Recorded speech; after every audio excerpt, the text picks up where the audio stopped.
he's just had a rough time coming back. That's about Yeah. it. And I reach out to him all the time and tell him that. What happened next would end up costing a record label millions, destroy a metal community friendship forever, and make his fellow musicians swear they'd rather open for a garage band than work with Mustaine again. From studio meltdowns to revenge solos, this is the untold story of why Tom Araya and other metal legends refused to work with Dave Mustaine. Dave Mustaine was born on September 13, 1961, in La Mesa, California. His full name was David Scott Mustaine, and he didn't have an easy childhood. Growing up in a broken home with an abusive alcoholic father, Mustaine found his escape in music. By age 17, he was already playing in local bands, teaching himself guitar techniques that would later define thrash metal. Even as a teenager, his talent was unmistakable. His fingers moved across the fretboard with a speed and precision that made other young guitarists stop and stare. While school wasn't always Mustaine's focus, music was. He spent hours practicing guitar, studying the techniques of hard rock guitarists like Jimmy Page and Ritchie Blackmore. By his late teens, he had developed a distinctive playing style, characterized by lightning-fast alternate picking and complex, aggressive riffs. This technical proficiency would soon catch the attention of the emerging metal scene in California. In 1981, Mustaine's life changed when he joined a new band called Metallica. Lars Ulrich and James Hetfield had placed an advertisement in a local paper looking for a lead guitarist. Mustaine showed up to the audition with his guitar and no amplifier. According to band lore, he plugged into Hetfield's amp, played a series of solos that left the room speechless, and was immediately invited to join the band. During his time with Metallica, Mustaine co-wrote several songs that would become metal classics, including The Four Horsemen, originally called The Mechanics, Jump in the Fire, and parts of Metal Militia. His aggressive playing style and intense personality helped shape Metallica's early sound, pushing them toward what would eventually be known as thrash metal. However, Mustaine's tenure with Metallica was volatile and short-lived. His struggles with alcohol and drugs, combined with a confrontational personality, created tension within the band.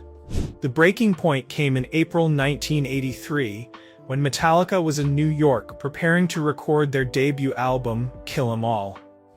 After a series of incidents, including a physical altercation with Hetfield, Mustaine was fired from the band. He was woken up one morning, given a bus ticket back to California, and told his services were no longer needed.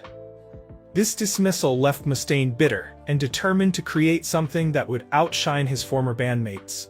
The bus ride from New York to California became legendary in metal circles.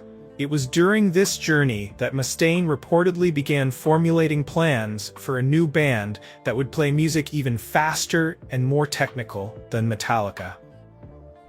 By late 1983, Mustaine had formed Megadeth with bassist David Ellefson. The name itself was a statement, derived from Megadeth, a military term for 1 million deaths by nuclear explosion. From the beginning, Mustaine made it clear that Megadeth wasn't just another metal band, but a vehicle for his revenge against Metallica. Tom Araya, born on June 6, 1961 in Viña del Mar, Chile, had his own path to metal stardom. His family immigrated to the United States when he was 5, settling in Southgate, California. Unlike Mustaine, Araya came from a stable, hard-working family. His father was a worker at a leather tanning factory, and both parents emphasized the importance of education and hard work. Araya's entry into music came through his older brother, who played guitar and introduced Tom to bands like Black Sabbath and Led Zeppelin. Initially playing bass to accompany his brother, Araya quickly developed a passion for heavy music. While working as a respiratory therapist, a career he maintained even during Slayer's early years, Araya joined forces with Kerry King and Jeff Hanneman to form Slayer in 1981. By 1986, both Megadeth and Slayer had established themselves as pioneering forces in thrash metal. Slayer's album Rain and Blood, produced by Rick Rubin, was revolutionizing the genre with its unprecedented speed and intensity.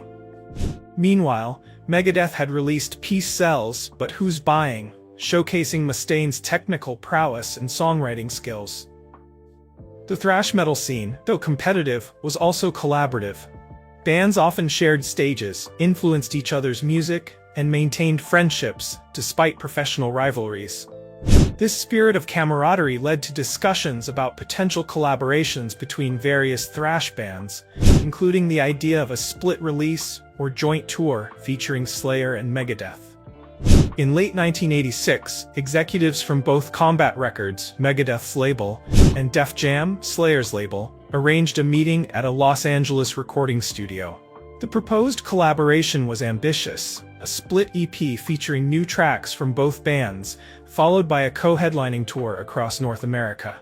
For fans, this would have been the ultimate thrash experience. For the labels, it represented significant commercial potential. The meeting was scheduled for 1 p.m. on a Wednesday. Araya, Kerry King, Jeff Hanneman, and Dave Lombardo from Slayer arrived on time, as did the label representatives and studio engineers. Ellefson from Megadeth also showed up promptly, apologetically explaining that Mustaine was on his way. Hours passed. Phone calls went unanswered. The Slayer members, known for their professionalism despite their aggressive music, waited patiently at first, then with growing frustration. Studio time was expensive and the clock was ticking. When Mustaine finally arrived shortly after 4 p.m., it was immediately clear he was intoxicated. According to multiple witnesses, he stumbled into the control room, interrupted a conversation between Araya and a producer, and launched into a rambling critique of Slayer's production sound on Rain in Blood. The tension in the room was palpable.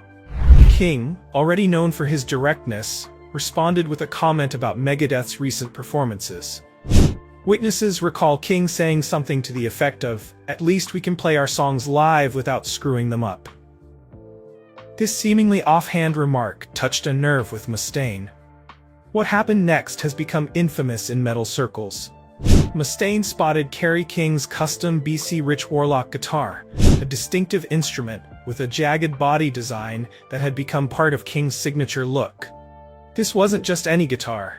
It was a custom-built piece with specific modifications for King's playing style, valued at several $1,000s.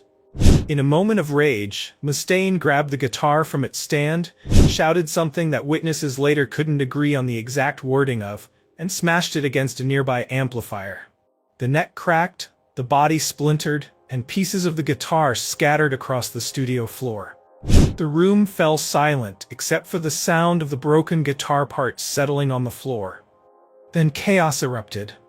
King lunged toward Mustaine but was held back by Lombardo and Hanneman. Araya, typically the most level-headed member of Slayer, stepped between the parties, trying to defuse the situation. Ellefson, mortified by his bandmates' behavior, attempted to apologize, but the damage, both to the guitar and to any potential for collaboration, was irreparable. Label executives quickly ended the meeting, escorting the still furious King from the room, while Araya stayed behind to assess the situation. In a 2010 interview that has since become legendary among metal fans, Araya recounted the aftermath. "It wasn't even about the guitar, though Kerry was furious about that for years. You can replace instruments. It was the disrespect, to Kerry, to all of us, to the people who had set up the meeting, to the fans who would have loved what we could have created together. That's what couldn't be fixed." The fallout from the incident was swift and far-reaching. The planned collaboration was immediately cancelled. Combat Records contemplated legal action against Mustaine for jeopardizing the deal, but ultimately decided against it, fearing negative publicity. Def Jam's Rick Rubin, who had championed the collaboration, was reportedly so disappointed that he vowed never to work with Megadeth. The financial impact was substantial. Industry insiders estimated that the cancelled collaboration and tour represented potential lost revenue of $2 to $3 million, a significant sum in mid-1980s music industry terms. More damaging was the effect on Megadeth's reputation within the tight-knit metal community. Word of the incident spread quickly through the music industry. Other bands became hesitant to share bills with Megadeth, fearing similar unpredictable behavior. Promoters, concerned about the reliability of shows, sometimes required additional guarantees or deposits when booking Megadeth. For Slayer, the incident strengthened their bonds with other thrash bands. Araya, King, Hanneman, and Lombardo maintained close relationships with members of Metallica, Anthrax, and Exodus. These connections would later facilitate collaborations like the Clash of the Titans tour in 1990 and 1991, which notably did not include Megadeth on its European leg. Throughout the late 1980s, Mustaine's reputation as difficult to work with persisted. Despite Megadeth's growing commercial success with albums like So Far So Good, 1988, and Rust in Peace, 1990, many in the industry kept their distance. The chasm between Megadeth and other thrash bands was most evident in 1991 when Slayer, Anthrax, and Metallica participated in a legendary tour known as the Clash of the Titans. Megadeth was eventually added to the North American leg of the tour, but interactions between the bands were reportedly minimal and strained. Kerry King, never one to mince words, was quoted in a 1991 metal magazine saying he'd rather open for a garage band playing their first show than share a stage with Mustaine again. This quote circulated widely, further cementing the public perception of the feud. While the professional rift was significant, the personal animosity between Mustaine and members of Slayer continued behind the scenes. At various festivals where both bands performed throughout the 1990s, they were scheduled on different days or at opposite ends of the venue. When they did encounter each other backstage, interactions were reportedly cold and brief. Araya, though less publicly vocal about the feud than King, maintained his distance from Mustaine. In rare interviews where he discussed the situation, he typically focused on the professional aspects rather than personal attacks, noting that different approaches to music and professionalism made collaboration difficult. Meanwhile, Mustaine was fighting his own battles. Throughout the late 1980s and early 1990s, his struggles with addiction intensified. His behavior became increasingly erratic, affecting Megadeth's performances and internal dynamics. Band members came and went, with Megadeth experiencing more lineup changes than almost any other major thrash band. The story might have ended there, another rock and roll feud lost to history, if not for the evolution both parties underwent in the following decades. By the mid-1990s, the thrash metal scene that had defined both bands was changing. Grunge had altered the commercial landscape, and many metal bands were adapting their sound. Slayer remained relatively consistent with their approach, while Megadeth explored more radio-friendly territory with albums like Countdown to Extinction, 1992, and Euthanasia, 1994. For Mustaine, a significant turning point came in 2002 when an injury to his arm threatened to end his guitar-playing career permanently. During his recovery period, he underwent a personal transformation, embracing sobriety and Christianity. This change in lifestyle coincided with a newfound perspective on his past conflicts and behaviors. Araya, meanwhile, had his own challenges. Years of headbanging and energetic performances had taken a toll on his body, requiring neck surgery in 2010.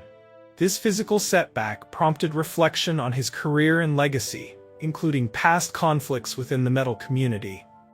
The first signs of thaw in the Cold War between Slayer and Megadeth came in the mid-2000s.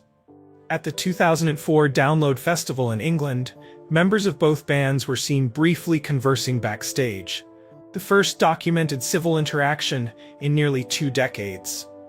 While far from a reconciliation, it signaled that the intensity of the animosity had diminished.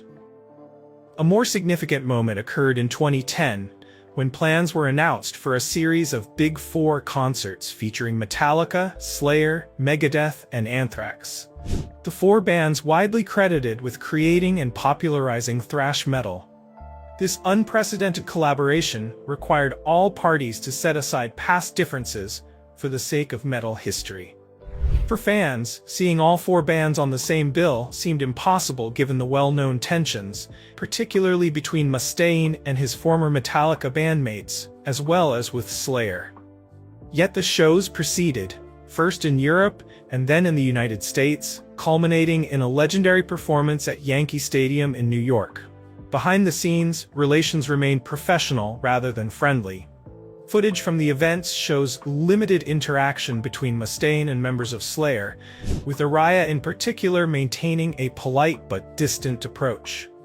Nonetheless, the mere fact that these shows occurred represented a significant evolution from the guitar-smashing incident of 1986. In subsequent years, both Araya and Mustaine offered reflections on their long-standing feud in various interviews. Araya, with characteristic restraint, acknowledged in a 2018 conversation that while they would never be close friends, he had gained respect for Mustaine's perseverance and undeniable contributions to metal music. "We were all young, all had our issues," Araya said.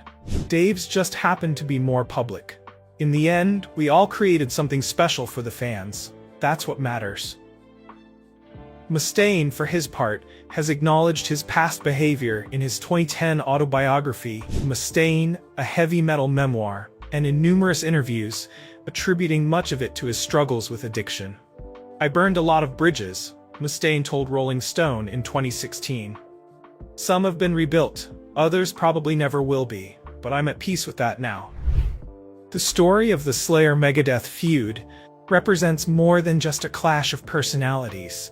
It illuminates the intense pressures and volatile nature of the 1980s metal scene, where young musicians suddenly found themselves with fame, money, and influence they weren't always equipped to handle.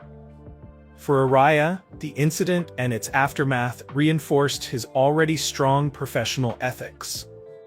Throughout Slayer's career, despite the extreme nature of their music and image, they maintained a reputation for reliability and professionalism.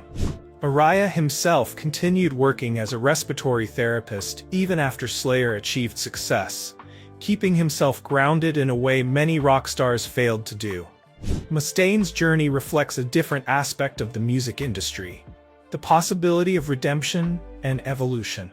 From the bitter, vengeful guitarist determined to outdo his former bandmates, he gradually transformed into a more reflective figure, capable of acknowledging past mistakes while still taking pride in his musical legacy. In 2019, when Slayer announced their retirement and final tour, speculation arose about whether there might be a final reconciliation or collaboration with Megadeth. It never materialized in any official capacity, though reports surfaced of a brief private conversation between Araya and Mustaine at a festival where both bands performed. The content of that conversation remains private, but witnesses described it as cordial, a far cry from the tension-filled atmosphere of their interactions in previous decades. Perhaps it represented a quiet closing of the chapter that began with a smashed guitar in 1986. Today, both Araya and Mustaine have secured their places in metal history. Slayer completed their farewell tour in 2019, ending a nearly four-decade career that influenced countless bands across multiple generations. Megadeth continues to record and tour, with Mustaine remaining the band's constant creative force despite numerous lineup changes and health challenges, including a battle with throat cancer in 2019. For metal fans, the story of why rockers refused to work with Dave Mustaine has become part of the genre's rich folklore.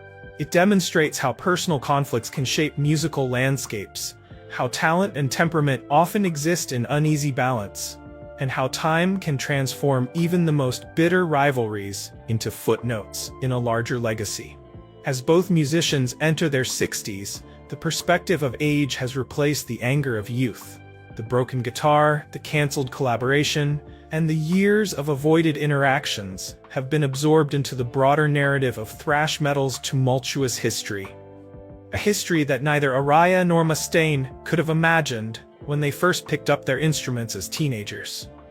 In the end, perhaps the most fitting epitaph for their feud came from Araya himself, who, when asked in 2020 about his feelings toward Mustaine, simply said, "We made different choices, took different paths, but we were both there at the beginning of something important that connects us, whether we like it or not." For Tom Araya, Dave Mustaine, and the metal community that continues to analyze their complicated relationship, that connection, forged in the creative explosion of thrash metal and tested by human frailty, remains their most enduring collaboration.